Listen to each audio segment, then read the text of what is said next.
بسم اللہ الرحمن الرحیم۔ انفارمیشن اینڈ اسپیچ کے معزز سامعین اکرام، السلام علیکم ورحمۃ اللہ وبرکاتہ۔ یقیناً زندگی بہت مختصر ہے۔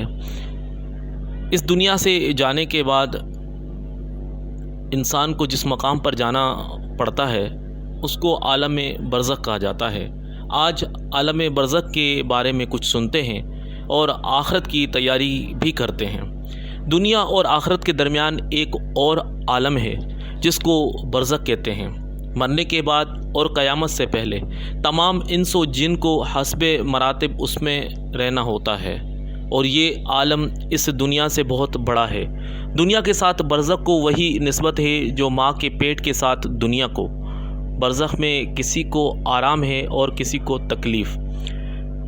ہر شخص کی جتنی زندگی مقرر ہے اس میں نہ زیادتی ہو سکتی ہے نہ کمی۔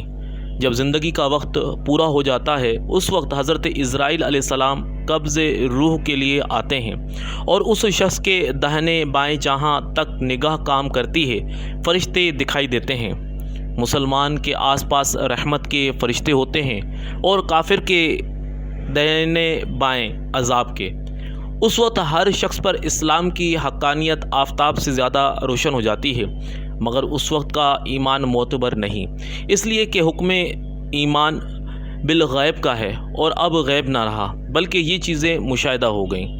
مرنے کے بعد بھی روح کا تعلق بدن انسان کے ساتھ باقی رہتا ہے، اگرچہ روح بدن سے جدا ہو گئی مگر بدن پر جو گزرے گی روح ضرور اس سے آگاہ و متاثر ہوگی، جس طرح حیات دنیا میں ہوتی ہے بلکہ اس سے زائد۔ دنیا میں ٹھنڈا پانی، سرد ہوا، نرم فرش، لذیذ کھانا، سب باتیں جسم پر وارد ہوتی ہیں، مگر راحت و لذت روح کو پہنچتی ہے، اور ان کے عکس بھی جسم ہی پر وارد ہوتے ہیں، اور کلفت و اذیت روح پاتی ہے، اور روح کے لیے خاص اپنی راحت و الم کے الگ اسباب ہیں جن سے سرور یا غم پیدا ہوتا ہے۔ بعین ہی یہی سب حالتیں برزخ میں ہیں۔ مرنے کے بعد مسلمان کی روح حسب مرتبہ مختلف مقاموں میں رہتی ہے، بعض کی قبر پر، بعض کی چاہے زمزم شریف میں، اور بعض کی آسمان و زمین کے درمیان، بعض کی پہلے دوسرے ساتویں آسمان تک، اور بعض کی آسمانوں سے بھی بلند، اور بعض کی روحیں زیر عرش قندیلوں میں، اور بعض کی اعلیٰ علیین میں، مگر کہیں ہوں اپنے جسم سے ان کا تعلق بدستور رہتا ہے۔ جو کوئی قبر پہ آئے اسے دیکھتے پہچانتے اس کی بات سنتے ہیں، بلکہ روح کا دیکھنا قرب قبر ہی سے مخصوص نہیں۔ اس کی مثال حدیث میں یہ فرمائی ہے کہ ایک طائر پہلے قفس میں بند تھا اور اب آزاد کر دیا گیا۔ ائمہ اکرام فرماتے ہیں، بے شک پاک جانیں جب بدن کے علاقوں سے جدا ہوتی ہے عالم بالا سے مل جاتی ہیں اور سب کچھ ایسا دیکھتی سنتی ہیں جیسے یہاں حاضر ہیں۔ حدیث میں فرمایا، جب مسلمان مرتا ہے اس کی راہ کھول دی جاتی ہے جہاں چاہے جائے۔ شاہ عبدالعزیز رحمۃ اللہ تعالیٰ علیہ لکھتے ہیں کہ روح راکب و بعد مکانی یکساں است، یعنی کافروں کی خبیث روحیں بعض کی ان کے مرگٹ یا قبر پر رہتی ہیں، بعض کی چاہے برہوت میں کہ یمن میں ایک نالہ ہے، بعض کی پہلی دوسری ساتویں زمین تک، بعض کی اس کے بھی نیچے سجین میں، اور وہ کہیں بھی ہوں جو اس کی قبر یا مرگٹ پر گزرے اسے دیکھتے پہچانتے بات سنتے ہیں، مگر کہیں جانے آنے کا اختیار نہیں کہ قید ہیں۔ یہ خیال کہ وہ روح کسی دوسرے بدن میں چلی جاتی ہے، خواہ وہ آدمی کا بدن ہو یا کسی اور جانور کا، جس کو تناسخ اور آوا گوئن کہتے ہیں، محض باطل اور اس کا ماننا کفر ہے۔ موت کے معنی روح کا جسم سے جدا ہو جانا ہے، نہ یہ کہ روح مر جاتی ہو۔ جو روح کو فنا مانے بد مذہب ہے۔ مردہ کلام بھی کرتا ہے اور اس کے کلام کو عوام، جن اور انسان کے سوا اور تمام حیوانات وغیرہ سنتے ہیں۔ جب مردے کو قبر میں دفن کرتے ہیں اس وقت اس کو قبر دباتی ہے۔ اگر وہ مسلمان ہے تو اس کا دبانا ایسا ہوتا ہے جیسے ماں پیار میں اپنے بچے کو زور سے چپٹا لیتی ہے، اور اگر کافر ہے تو اس کو اس زور سے دباتی ہے کہ ادھر کی پسلیاں ادھر اور ادھر کی پسلیاں ادھر ہو جاتی ہیں۔ جب دفن کرنے والے دفن کر کے وہاں سے چلتے ہیں وہ ان کے جوتوں کی آواز سنتا ہے، اس وقت اس کے پاس دو فرشتے اپنے دانتوں سے زمین چیرتے ہوئے آتے ہیں۔ ان کی شکلیں نہایت ڈراؤنی اور ہیبت ناک ہوتی ہیں۔ ان کے بدن کا رنگ سیاہ اور آنکھیں سیاہ اور نیلی اور دیگ کی برابر اور شعلہ زن ہیں، اور ان کے محب بال سر سے پاؤں تک، اور ان کے دانت کئی ہاتھ کے جن سے زمین چیرتے ہوئے آئیں گے۔ ان میں ایک کو منکر دوسرے کو نکیر کہتے ہیں۔ مردے کو جھنجھوڑتے اور جھڑک کر اٹھاتے ہیں اور نہایت سختی کے ساتھ کرخت آواز میں سوال کرتے ہیں، من ربک، تیرا رب کون ہے؟ ما دینک، تیرا دین کیا ہے؟ ما کنت تقول فی ھذا الرجل، ان کے بارے میں تو کیا کہتا تھا؟ مردہ مسلمان ہے تو پہلے سوال کا جواب دے گا ربی اللہ، میرا رب اللہ عز و جل ہے، اور دوسرے کا جواب دے گا دین الاسلام، یعنی میرا دین دینی الاسلام، یعنی میرا دین دین اسلام ہے۔ اور تیسرے سوال پر وہ رسول اللہ صلی اللہ علیہ وسلم، یعنی وہ تو رسول اللہ صلی اللہ علیہ وسلم ہے۔ وہ کہیں گے تجھے کس نے بتایا؟ کہے گا میں نے اللہ عز و جل کی کتاب پڑھی، اس پر ایمان لایا اور تصدیق کی۔ بعض روایتوں میں آیا ہے کہ سوال کا جواب پا کر کہیں گے کہ ہمیں تو معلوم تھا کہ تو یہی کہے گا۔ اس وقت آسمان سے ایک منادی ندا کرے گا کہ میرے بندے نے سچ کہا، اس کے لیے جنت کا بچھونا بچھاؤ اور جنت کا لباس پہناؤ، اور اس کے لیے جنت کی طرف ایک دروازہ کھول دو۔ جنت کی نسیم اور خوشبو اس کے پاس آتی رہے گی، اور جہاں تک نگاہ پھیلے گی وہاں تک اس کی قبر کشادہ کر دی جائے گی، اور اس سے کہا جائے گا کہ تو سو جیسے دلہا سوتا ہے۔ یہ خواص کے لیے عموماً ہے اور عوام میں ان کے لیے جن کو وہ چاہے، ورنہ وسعت قبر حسب مراتب مختلف ہے۔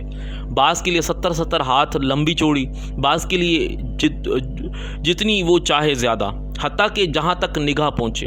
اور عصا میں بعض پر عذاب بھی ہوگا ان کی معصیت کے لائق۔ پھر اس کے پیران عظام یا مذہب کے امام یا اولیاء اکرام کی شفاعت یا محض رحمت سے جب وہ چاہے گا نجات پائیں گے۔ اور بعض نے کہا کہ مومن عاصی پر عذاب قبر شب جمعہ آنے تک ہے، اس کے آتے ہی اٹھا لیا جائے گا، واللہ تعالی عالم۔ ہاں، یہ حدیث سے ثابت ہے کہ جو مسلمان شب جمعہ یا روز جمعہ یا رمضان مبارک کے کسی دن رات میں مرے گا، سوال نکیرین و عذاب قبر سے محفوظ رہے گا۔ اور یہ جو ارشاد ہے کہ اس کے لیے جنت کی کھڑکی کھول دیں گے، یہ یوں ہوگا کہ پہلے اس کے بائیں ہاتھ کی طرف جہنم کی کھڑکی کھولیں گے، جس کی لپٹ اور جلن اور گرم ہوا اور سخت بدبو آئے گی، اور معاً بند کر دیں گے۔ اس کے بعد داہنی طرف سے جنت کی کھڑکی کھولیں گے، اور اس سے کہا جائے گا اگر تو ان سوالوں کے صحیح جواب نہ دیتا تو تیرے واسطے وہ تھی اور اب یہ ہے، تاکہ وہ اپنے رب کی نعمت کی قدر جانے کہ کیسی بلائے عظیم سے بچا کر کیسی نعمت عظمیٰ عطا فرمائی۔ اور منافق کے لیے اس کا عکس ہوگا، پہلے جنت کی کھڑکی کھولیں گے کہ اس سے خوشبو، ٹھنڈک، راحت، نعمت کی جھلک دیکھے گا، اور معاً بند کر دیں گے، اور دوزخ کی کھڑکی کھول دیں گے تاکہ اس پر اس بلائے عظیم کے ساتھ حسرت عظیم بھی ہو کہ حضور نبی کریم آخر الزماں صلی اللہ علیہ وسلم کو نہ مان کر یا ان کی شان رفیع میں ادنا گستاخی کر کے کیسی نعمت کھوئی اور کیسی آفت پائی۔ اور اگر مردہ منافق ہے تو سب سوالوں کے جواب میں یہ کہے گا، ہاں لا ادری، افسوس مجھے تو کچھ معلوم نہیں۔ کنت اسمع الناس یقولون شیئا فاقول، میں لوگوں کو کہتے سنتا تھا، خود بھی کہتا تھا۔ اس وقت ایک پکارنے والا آسمان سے پکارے گا کہ یہ جھوٹا ہے، اس کے لیے آگ کا بچھونا بچھاؤ اور آگ کا لباس پہناؤ، اور جہنم کی طرف ایک دروازہ کھول دو۔ اس کی گرمی اور لپٹ اس کو پہنچے گی، اور اس پر عذاب دینے کے لیے 2 فرشتے مقرر ہوں گے جو اندھے اور بہرے ہوں گے۔ ان کے ساتھ لوہے کا گرز ہوگا کہ پہاڑ پر اگر مارا جائے تو خاک ہو جائے، اس ہتھوڑے سے اس کو مارتے رہیں گے۔ نیز سانپ اور بچھو اسے عذاب پہنچاتے رہیں گے۔ نیز اعمال اپنے مناسب شکل پر متشکل ہو کر کتا یا بھیڑیا یا اور شکل کے بن کر اس کو ایذا پہنچائیں گے، اور نیکوں کے اعمال حسنہ مقبول و محبوب صورت پر مشتقل ہو کر انس دیں گے۔ عذاب قبر حق ہے، اور یوں ہی تطعیم قبر حق ہے، اور دونوں جسم و روح دونوں پر ہے، جیسا کہ اوپر گزرا۔ جسم اگرچہ گل جائے، جل جائے، خاک ہو جائے، مگر اس کے اجزاء اصلیہ قیامت تک باقی رہیں گے، وہ مورد عذاب و ثواب ہوں گے، اور انہی پر روز قیامت دوبارہ ترکیب جسم فرمائی جائے گی اور کچھ ایسے باریک اجزاء رہیں گے کہ ریڑھ کی ہڈی میں جس کو عجب الذنب کہتے ہیں کہ نہ کسی کو خرد و بین سے نظر آ سکتے ہیں، نہ آگ انہیں جلا سکتی ہے، نہ زمین انہیں گھلا سکتی ہے، وہی تخم جسم ہے، ولہٰذا روز قیامت روحوں کا اعادہ اسی جسم میں ہوگا، نہ جسم دیگر میں بلائیں زائد اجزاء کا گھٹنا بڑھنا جسم کو نہیں بدلتا۔ جیسا بچہ کتنا چھوٹا پیدا ہوتا ہے پھر کتنا بڑا ہو جاتا ہے، کبھی ہیکل جو ان بیماری میں گھل کر کتنا حقیر رہ جاتا ہے، پھر نیا گوشت پوست آ کر مثل سابق ہو جاتا ہے، ان تبدیلیوں سے کوئی نہیں کہہ سکتا کہ شخص بدل گیا۔ یوں ہی روز قیامت کا عود ہے، وہی گوشت اور ہڈیاں کہ خاک یا راکھ ہو گئے ہوں، ان کے ذرے کہیں بھی منتشر ہو گئے ہوں، رب عز و جل انہیں جمع فرما کر اس پہلی حیت پر لا کر انہیں پہلے اجزاء اصلیہ پر کہ محفوظ ہے ترکیب دے گا اور روح کو اسی جسم سابق میں بھیجے گا، اس کا نام حشر ہوگا۔ عذاب و تطعیم قبر کا انکار وہی کرے گا جو گمراہ ہے۔ مردہ اگر قبر میں دفن نہ کیا جائے تو جہاں پڑا رہ گیا یا پھینک دیا گیا غرض کہیں ہو، اس سے وہیں سوالات ہوں گے اور وہیں ثواب یا عذاب اسے پہنچے گا، یہاں تک کہ جسے شیر کھا گیا تو شیر کے پیٹ میں سوال و ثواب و عذاب جو کچھ ہو پہنچے گا۔ انبیاء علیہ السلام اور اولیاء اکرام و علماء دین و شہداء و حافظان قرآن کے قرآن مجید پر عمل کرتے ہوں، اور وہ جو منصب محبت پر فائز ہیں، اور وہ جسم جس نے کبھی اللہ عز و جل کی معصیت نہ کی، اور وہ کہ اپنے اوقات درود شریف میں مستغرق رکھتے ہیں، ان کے بدن کو مٹی نہیں کھا سکتی۔ جو شخص انبیاء اکرام علیہ السلام کی شان میں یہ خبیث کلمہ کہے کہ مر کے مٹی میں مل گئے، گمراہ بددین خبیث مرتکب توہین ہے۔ اسی طرح یہ معاملات کہ جو ہم نے ابھی سنے یقیناً برزخ کے ہیں۔ انسان جب اس دنیا سے جاتا ہے تو اس کے لیے جو مقام ہے وہ برزخ ہے، اب چاہے وہ مسلم ہے یا کافر، دونوں کے لیے برزخ میں جانا لازم ہے، اور دونوں کے لیے مختلف ذرائع سے جو ہے ان کے معاملات ہیں۔ جیسے مسلم لوگوں کے لیے، مسلمانوں کے لیے ان کی قبر راحت اور سکون کا سبب بنے گی، نیک اعمال بجا لانے کے سبب، اچھے کام کرنے کی وجہ سے ان کی قبر ان کے لیے راحت اور سکون کا سبب بنے گی۔ اسی لیے کہا جاتا ہے کہ دنیا میں رہتے ہوئے اپنی آخرت کی تیاری کرتے رہیں، اس لیے کہ ہر جان نے موت کا ذائقہ چکھنا ہے، کل نفس ذائقۃ الموت، کہ ہر جان نے جو ہے وہ موت کا ذائقہ چکھنا ہے۔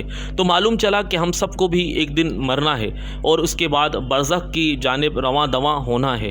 تو ہمیں بھی چاہیے کہ ہم اپنی آخرت کی فکر کرتے ہوئے، اپنے رب عز و جل کے انعامات اور اکرامات کو پیش نظر رکھتے ہوئے اپنے اللہ عز و جل کی عبادت میں اپنے آپ کو مستغرق کریں، تاکہ دنیاوی زندگی کے اندر رہتے ہوئے اپنی آخرت کی اچھے سے تیاری کر سکیں، اور یقیناً اچھی تعلیم قرآن مجید فرقان حمید احادیث نبوی سے ہم حاصل کر سکتے ہیں، اور اسی طرح علماء اکرام و بزرگان دین کی صحبت اختیار کر کے ان کے فیض و برکات سے ان کی صحبت میں رہ کر بھی ہم علم دین کا کثیر خزانہ حاصل کر سکتے ہیں۔ تو اللہ عز و جل سے دعا ہے کہ اللہ پاک ہم سب کو اپنے آخرت کی تیاری کرتے ہوئے اپنی زندگی گزارنے کی توفیق عطا فرمائے، آمین، بجاہ نبی الامین صلی اللہ تعالی علی محمد۔ امید کرتے ہیں کہ آج کی ویڈیو آپ کو پسند آئی ہوگی، لائک شیئر ضرور کیجیے اور خوب ثواب کمائیے۔